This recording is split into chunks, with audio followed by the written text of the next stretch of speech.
Hello guys, welcome to Hankins Custom Rifles and another episode of Hanks TV. We are down here at the range. Today is April 21st. It is 7:30 in the morning. Friday. I'm here all by myself right now. Bill Travis came in last night. He's up on the hill turkey hunting somewhere. He'll probably bring us down a turkey. Gary Smith is on his way here now, and he came in early this week and helped me do some work over here at the range. Gary has been a big help to helping improve the range and just do all the improvements that I've wanted to do over the years. We finally got a lot of them done. I'm going to take you around real quick before anybody gets here and show you what all we've done to this range. Now, some of you guys that's been following me from day one, and I can't even remember when that was. It's been 10 years ago or so since I started doing videos and having muzzleloader shoots. We started down here at this range. We had two concrete benches and a tarp stretched out, tied it between a couple trees, and had a stick sticking up in the middle of it, and a couple of ropes here and there pulling on it to try to keep us out of the sun and the rain. And we did that shoot in the early spring. It was an early April shoot that year, and it literally rained on us all day. It was a downpour all day, and there was probably 15 or 18 guys here. We had a great time. We did a shrimp boil. We had a lot of fun at that first shoot. For some of you guys that were there, you'll remember that first shoot. And from every shoot on, I told you guys, if you'll keep coming, I'll keep building. I'll make it better and better and better. And yes, this is my personal range, but I hardly ever come over here and shoot a gun. This is an hour from my house. I don't drive over here to test fire every rifle that I shoot. If I have to test fire something, I do that where I live, and where the gun shop is. And I built this mostly for you guys. I'm not doing it for the money. I'll never recoup my money that I have spent on this range. I've got thousands and thousands of dollars into this. I don't care about the money. I'm not here to make the money. I don't do it for the fame and the glory or nothing like that that some people said I did. The only reason I do this, I do it for you guys. I like to be able to share what I have with you people that want to come down here and enjoy it, make friends, camaraderie, just sit around and shoot your guns and hang out, learn, progress this sport of smokeless muzzleloading. It has came so far since I first started getting into this. I'm not saying I'm the only guy that's progressed it, but for years all I did was built centerfire rifles. And then a friend of mine wanted me to do a smokeless build, so I did a smokeless build on an ignition system that was already out there. It didn't work. It worked very badly, I should say. It leaked really bad. And I told him, I said, after deer season, let me have this gun back. I'll come up with something that'll work. So anyway, that's a long story short. And we are where we're at today with the Hankins ignition system and the large rifle Magnum primers, and that seems to be what everybody's going to now. There's not one single shooter that'll be here this weekend shooting 209 shotgun primers, and at the very first shoot, everybody was shooting 209 shotgun primers except for the guys that were shooting the guns that I built with the large rifle Magnum primers in it. So that tells you something about the ignition system and how it works. And people, if they want to compete and they want to be competitive, they want their guns to go off, whether it's raining, whether it's snowing, whether it's cold outside, whether it's been loaded in the truck for 3 days or 3 weeks or 3 months, it don't matter. Your gun will fire when you're using my ignition system. But anyway, that's enough about all that, fellas. I really wanted to take you around and show you the range and what we have done here. So give me just a second and we're going to take you around and show you what we've got going on. Okay, so the range is located on West Creek, and that's in Cynthiana, Kentucky, Harrison County. It's located along this creek right here. And as you drive down the road, this is a little one-lane country road out here in Kentucky. You'll drive down this road, and when you get here, I always set out 2 cones. So for the new guys that's coming, they'll see these 2 cones and they'll say, oh, this is the place. And I've got it gated. I've got to keep a gate up when I'm not here because there are people that'll come in here and do things they're not supposed to be doing. And I'm not open to the public. I can't open a public range, or I'd have to get all kinds of permits and pay taxes and all kinds of stuff like that. So this is a private range. You can only come if you're invited, or if you come to one of the Kentucky Challenges, but everybody's invited, so don't feel like you're not invited. Anybody can come that wants to. So when you pull into the range here, we've got a barricade up so that nobody pulls out in front of the guns or anything like that. We try to keep safety in mind at all times. There's the range. We shoot out to 450 yards. Okay. So some of you guys that were at the first shoot or remember the videos from the first shoot can remember we had 2 concrete benches set up right here, and all of that where the building is was trees. We cut all the trees down. We've added 9 concrete benches. So we started with 2, then we went to 5, and we added 4 more, I think 2 years ago. So that gives us 9 benches now. And you can come all the way down here to the far end.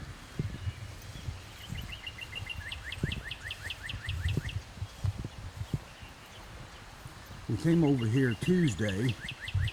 Me, Toby Osner, Gary Smith, and Clay Brown. We came over here Tuesday and weed eated and mowed all the grass, moved some targets around. And we've got a lot of practice targets that just sit up here in the way when we're not using them. But this morning we'll carry them all out and put them all down range. And all those targets right there, they'll be getting some use this morning or this afternoon sometime. So you can see here, that right there is probably 2 feet high worth of fill dirt that I had to put in here, because this was it was not level, it was on a slope. So we leveled all this in. I put in 2 feet of fill dirt. We used a lot of rocks out of the creek. We used dirt. We used whatever we could find to fill that in. And then I built this little rock wall, if you want to call it that, retaining wall, just to hold it all in. And you can walk up these steps here and come into the shooting range. This is the far side. There's our benches. We've got nice solid concrete benches. Everybody gets their own bench. Plenty of room for everybody. There's 9 of them. Goes all the way down to here. Then over here we have all this table space. So we've got two big tables in here for everybody to put their gun stuff on, put their rifle rest on, or whatever they need. We've got a church pew back here to sit on. Nice seat to sit and relax.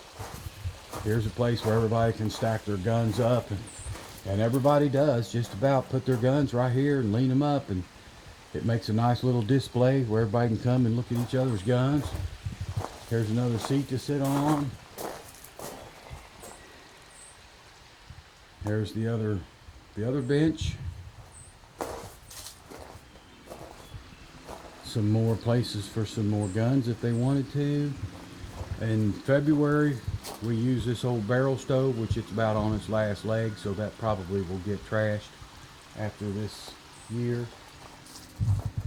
These are our official score targets. This is what we use when we shoot the tournament. We can run them down, hang them on some poles that I put in the ground, and shoot them, run back down to get them, bring them back up here. It requires no tools to put them on or off the poles. That was a pretty good addition that we did, me and Mark Clemens did last year.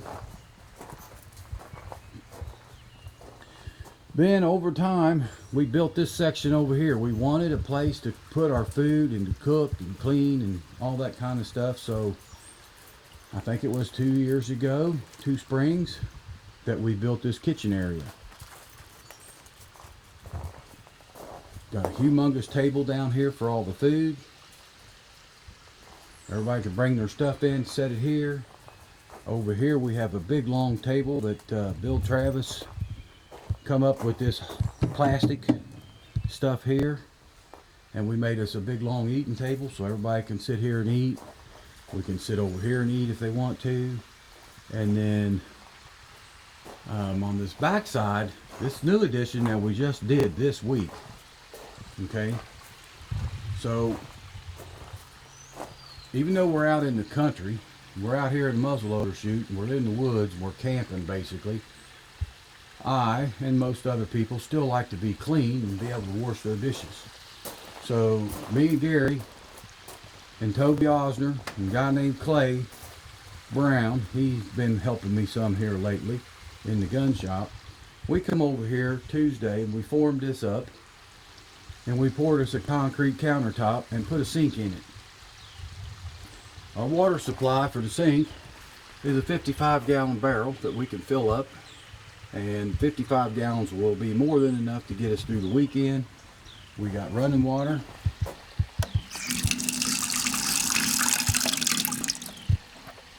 We've got a faucet on both sides. So you want to wash your dishes, you want to wash your hands, you just need to wipe something off. You got running water, and that's clean running water up there. That's as clean water as you're going to get out of your faucet at home. Then on this side, we always set up these grills. We got us a big old Blackstone. We got a 3-burner grill.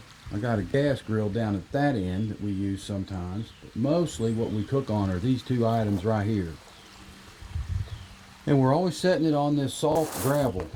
This gravel here is just so soft that they would never stay level. So we formed up this here and poured this little concrete pad. And that will help now keep our stoves and grills level when we cook. That's a big help, and a great addition to what we got done. And we did that just this weekend. The concrete is still a little bit green, but it'll be plenty good for this week. Everybody piles up their coolers right here. These 2 are mine. That one there is Bill's. Bill brings plenty of gas. He's got some extra water in case we need it. He's got another 3-burner gas stove in there. He's got a smaller Blackstone here for when it's just 2 or 3 guys that's here in the morning and we don't need to fire up that great big 36-inch Blackstone. We fire this thing up, cook a couple eggs on it or whatever, and go on about our day. So if we come on around here, a couple other things I'll show you. I've got this tractor up here in the way. I'm going to move that here in a minute. But for you guys that are hesitant about coming, you can bring your wives, your girlfriends, your daughters, your sons. You really should come down here and check us out. So if we come on up here, I'm going to show you the bathroom.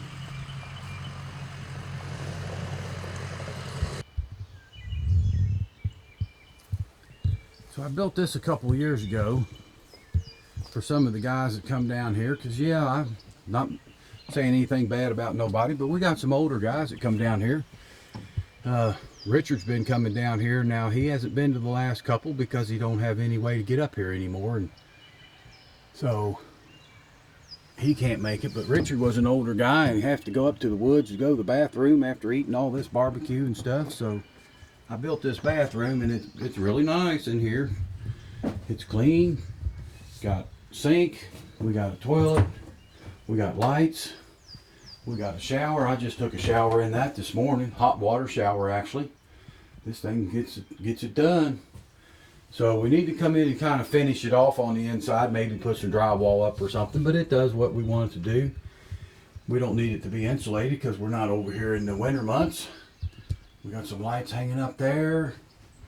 Everything runs off the 12-volt system, kind of rigged it up like a camper. And it's got one of those instant hot water heaters in it. Then I brought this truck body over here. I bought this off of Facebook. And I use it now for storage. I keep all the pots and pans and stuff like that in there. Some other things that we need while we're over here, and targets, just stuff like that.